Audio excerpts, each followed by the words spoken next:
अस्सलामुअलैकुम, welcome back to my YouTube channel Urdu plus. जमात नव्वुम मजमून जुग्राफिया सबक नंबर 9 तिजारत हिस्सा 2। इसकी पिछली वीडियो में हमने जो भी मुतबादिल सवालात थे, एमसीक्यू टाइप जितने भी क्वेश्चन थे, हमने उसको हल किया है समझते हुए। तो इस वीडियो में हम उसके जो बड़े सवाल जवाब हैं उनको हल करने वाले हैं, जैसे मुख्तसर जवाबात समझते हुए ही हल करेंगे।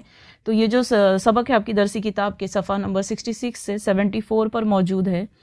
तो सबसे पहला सवाल यानी सवाल नंबर 5, उस वीडियो में हमने सवाल नंबर 4 तक हल किया था। अब यह है सवाल नंबर 5 कि दर्ज झेल सवालों के मुख्तसर जवाब लिखिए। तो सबसे पहले आपको जो अलिफ सवाल दिया गया है वो है तिजारत के अक़साम की दर्जाबंदी दिखाने वाली जदोल बनाइए। तो अक़साम यानी किस्में हमको बताई गई है। सवाल नंबर 4 में जैसे हमने हल किया था, हमको सिर्फ नाम लिखना था, तो अब आपको पूछ रहा है तिजारत की किस्म। तो ये सामने आपके दर्जाबंदी बताई गई है, जिसको आप अंग्रेजी में ट्री डायग्राम भी कहते हो। तो तिजारत की किस्म पहले बताई गई। तो पहला सबसे पहले हम देखेंगे अशिया की तादाद के मुताबिक, मतलब अशिया कैसी है, ज़्यादा है या कम है।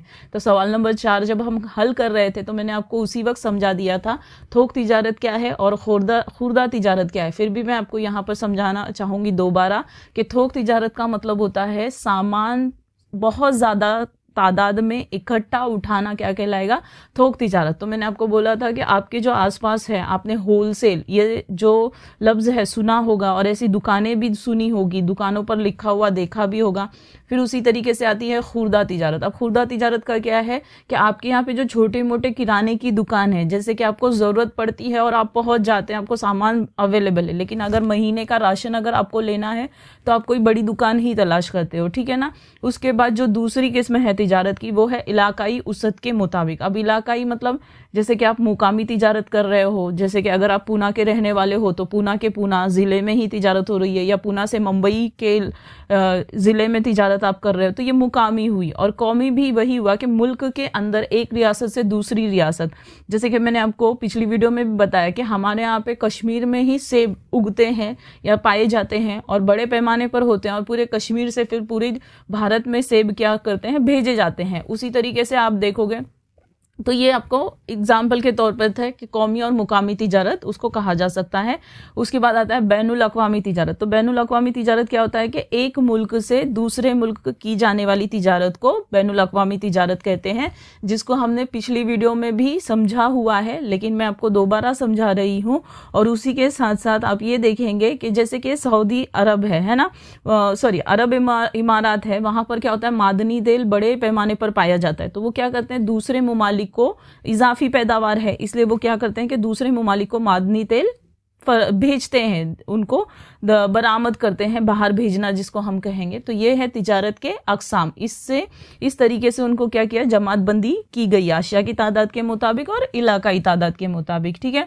अगली स्लाइड पर आपका अगला सवाल है कि तिजारती तवाज़ुन के अक़साम में फ़र्क बताइए। अब आपको तवाज़ुन पूछ रहा है, तो आप इसको अंग्रेजी में बैलेंस कहते हैं। बैलेंस आप अच्छी तरीके से समझते हैं ना। तो वो पूछ रहा है कि तवाज़ुन के अक़साम, उसके मुताबिक हमको क्या करना है, फ़र्क बताना है। तो सबसे पहला आपने जो सबक में पढ़ा हुआ है वो है मवाफ़िक तिजारती तवाज़ुन। तो इसकी तारीफ देखते हैं। जब बरामदात की कीमत दरामदात की कीमत, अब बरामद और दरामद मैंने आपको वीडियो 1 में ही, तिजारत के वीडियो 1 में ही ये चीज़ जो है समझा दी थी कि दरामद किसे कहा जाता है और बरामद किसे कहा जाता है। बरामद का मतलब होता है चीज़ों को बाहर भेजना और दरामद का मतलब होता है मुल्क के अंदर चीज़ों को मंगवाना, ठीक है।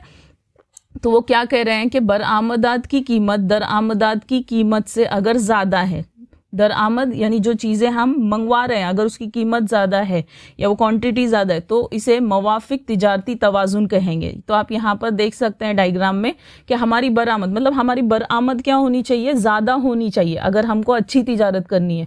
अगर हम सिर्फ चीज़ें ही मंगवाते रहेंगे तो क्या होगा, हम नुकसान में रहेंगे। तो यहाँ पर वही बोल रहा है कि बरामद क्या हो, ज़्यादा हो। आपने देखा यहाँ पर ऊपर शक्ल में जो बॉक्स है वो बरामद का ऊपर है, यानी बरामद अगर ज़्यादा होगी तो हम ज़्यादा पैसा कमाएंगे, ज़्यादा मुनाफा हासिल करेंगे। लेकिन अगर हमने चीज़ें ज़्यादा मंगवाई तो इसमें हमारा खर्च ज़्यादा होगा, तो ये नुकसान वाली तिजारत होगी। तो उसको हम क्या कहेंगे? मवाफिक तिजारत। तो मवाफिक तिजारत में क्या होगी? बरामद ज़्यादा होनी चाहिए। ठीक है, उसके बाद हम देखेंगे अगला इसी सवाल का कंटिन्यू है, गैर मवाफिक तिजारत। तो फिर से आपको शक्ल में बताया जा रहा है कि जब दरआमदात की कीमत बरामदात की कीमत से ज़्यादा होती है। तो अब मवाफिक का उल्टा, मवाफिक तिजारती तवाजुन का उल्टा यहाँ पर आप देखोगे कि दरआमद अगर ज़्यादा है, जैसे कि मैंने आपको पिछले स्लाइड पर ही बताया कि बरामद अगर ज़्यादा है तो हम फायदे में रहेंगे, लेकिन दरआमद अगर बढ़ गई तो हम नुकसान में रहेंगे, क्योंकि हम चीज़ें खरीद रहे हैं और हमारा क्या हो रहा है? खर्च हो रहा है। तो यहाँ पर अगर हम बाहर भेजेंगे तो चीज़ें हम क्या कर रहे हैं? हम मुनाफा कमा रहे हैं। तो यहाँ पर आप देखोगे कि दरआमद का बॉक्स क्या है? ऊपर उठा हुआ है। तो ये हमारे लिए नुकसानदेह तिजारत है, इसलिए हम उसको क्या कहेंगे? गैर मवाफिक तिजारती तवाजुन। नेक्स्ट आप देखोगे मुतवाजन तिजारत, उसी सवाल का कंटिन्यू है, क्योंकि वो डायग्राम होने की वजह से स्लाइड्स बदलनी पड़ गई। तो जब बरामदात और दरामदात की कीमत, अब यहाँ पर क्या बोल रहा है? मुतवाजुन, मतलब एकदम बैलेंस में है। आप देख सकते हैं, जैसे कि आपने तराजू को देखा होगा कि उसके दोनों पल्ले अगर सही हैं, सीधे हैं, तो हम क्या कहते हैं? बैलेंस, बराबर हो गया है ना। तो उस तरीके से जब बरामदात और दरामदात की कीमत तकरीबन यकसा होती है, मतलब बराबर हो, तो उसको हम क्या कहेंगे? तवाजुन, मुतवाजुन तिजारत कहते हैं। ठीक है, अगली स्लाइड पर है जीम आपका कि आलमी तिजारती तंजीम के मकासिद लिखिए। तो जैसे कि पिछली वीडियो में स्टूडेंट मैंने आपको बताया था कि तंजीम क्या होती है, और यहाँ पर आलमी तिजारती तंजीम की बात की गई है। तो आपने इसको political science history 9th history में भी पढ़ा हुआ है, अक़वाम मुत्तहिदा के सबक में, कि आलमी तिजारती तंजीम यानी WTO, वर्ल्ड ट्रेड ऑर्गेनाइजेशन, अक़वाम मुत्तहिदा के जितने भी मेंबर हैं उनके लिए ये मतलब ये प्लेटफॉर्म है।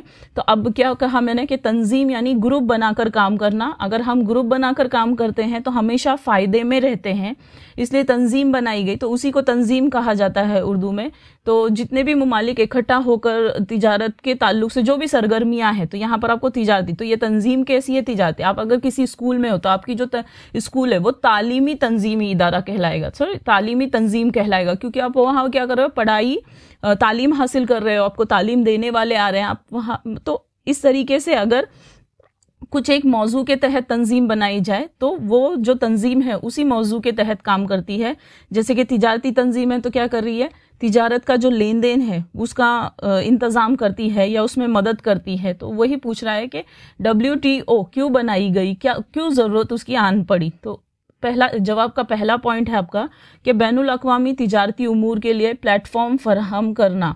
तो मैंने जैसे कि आपको बताया, अक़वाम मुत्तहिदा में हमने ये लफ्ज़ को पढ़ा है प्लेटफॉर्म। तो प्लेटफॉर्म क्या होता है? जैसे कि आपने देखा है रेलवे स्टेशन होता है ना, वहाँ पर बहुत सारी ट्रेन जो है रेल आकर रुकती है। तो वो प्लेटफॉर्म क्या है कि वहाँ पर बहुत सारी रेल आती है, हर जगह की रेल आपको देखने मिलेगी, ट्रेन आपको मिलेगी देखने। तो उसी तरीके से ये जो बैनुल अक़वामी तिजारती तंजीम है, यहाँ पर बहुत सारे ममालिक के जो मेंबरान हैं वो इकट्ठा होकर तिजारत के ताल्लुक से जो भी मसाइल हैं उनको हल करने की कोशिश करते हैं। दूसरा है तिजारती तनाज़ात की यकसुई। अब तनाज़ात का मानी है मसला, है ना। तो मैंने कहा ना, तिजारत के ताल्लुक से जो भी मसले होंगे, जैसे कि उसके जितने भी ममालिक उसके मेंबर होंगे, ममालिक, हाँ, तो अगर मसले सबके सेम है या अलग अलग है, तो ग्रुप का जो मकसद होता है वो यही होता है कि अपने जो ग्रुप के मेंबर हैं उनके जितने मसले हैं, चाहे वो माशी एतबार से हो, इलाकाई एतबार से हो, तो मिलकर उसका हल निकालना या हल करने की कोशिश करना। ठीक है। तीसरा है मुल्कों की तिजारती पॉलिसियों पर नज़र रखना। क्या होता है ना, मुल्क की, जैसे कि आपने देखा है कि मोबाइल के एप्लीकेशंस होते हैं ना, तो उसमें क्या होता है, अपडेट आता रहता है, होता रहता है, हर महीने में या साल में कुछ ना कुछ नए आपको जो है फीचर्स या कुछ नए तरीके उसमें दिए जाते हैं। तो उसी तरीके से जो मुल्कों की तिजारती पॉलिसी हो, जैसे कि टैक्स के बारे में हुआ, रूल्स के जवाबित, रूल्स एंड रेगुलेशन, जवाबित के बारे में हुआ, जवाबित भी होते हैं, मतलब पाबंदियां लगाना, कितना किलो सामान आ सकता है यहाँ से। जैसे अगर एरोप्लेन में सफ़र किया गया तो एक शख्स के लिए सिर्फ 25 या 30 किलो ही सामान वो लेकर जा सकता है। तो ऐसी और भी पाबंदियां तिजारत के ताल्लुक से होती हैं। तो ये बदलते रहती है वक्त और हालात को देखते हुए।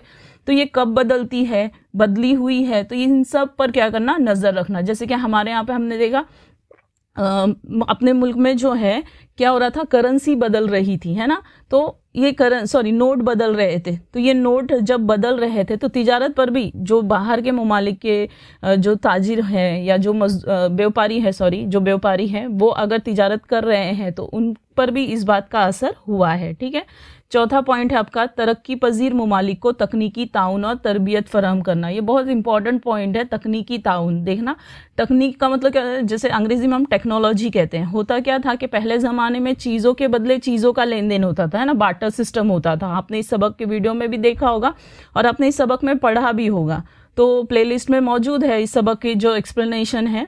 उसी तरीके से आप देखोगे बार्टर सिस्टम के बाद क्या आया, करेंसी, यानी हम चीजों के बदले क्या देने लगे, रुपया। तो ये तब्दीली। हाँ, उसके बाद क्या हुआ, प्लास्टिक मनी। आपने सुना होगा, प्लास्टिक मनी क्या है, एटीएम को बोला जाता है। तो पहले फिर एटीएम आया, और अभी जब से आपने देखा है लॉकडाउन का जो पीरियड था उसके पहले से और उसके बाद से अब ज्यादातर क्या हो रहा है, ऑनलाइन ट्रांजैक्शन। ये लफ्ज आपने ज्यादा सुना होगा, जैसे कि फोन पे हुआ, आप क्या कर सकते हो, गूगल हुआ, आप जो है फोन से ही डायरेक्टली पैसा ट्रांसफर कर सकते हो। तो ये क्या हो रहा है, टेक्नोलॉजी हम कहेंगे कि एक स्टेप से दूसरे स्टेप हम बढ़ते ही जा रहे हैं। तो उसको हमको सीखना पड़ता है, वो एप्लीकेशन का इस्तेमाल कैसे किया जाता है, वो QR कोड स्कैन किस तरीके से किया जाता है ना। तो ये सीखने को क्या कहेंगे, तकनीकी ताउन। यानी ये सिर्फ हमारे आम लोगों में ही नहीं चलता, ये मुल्कों के दरमियान भी अगर कोई ऐसी नई चीज आई तो उनको सिखाना पड़ता है। तो तरबियत यानी ट्रेनिंग देनी पड़ती है। ठीक है।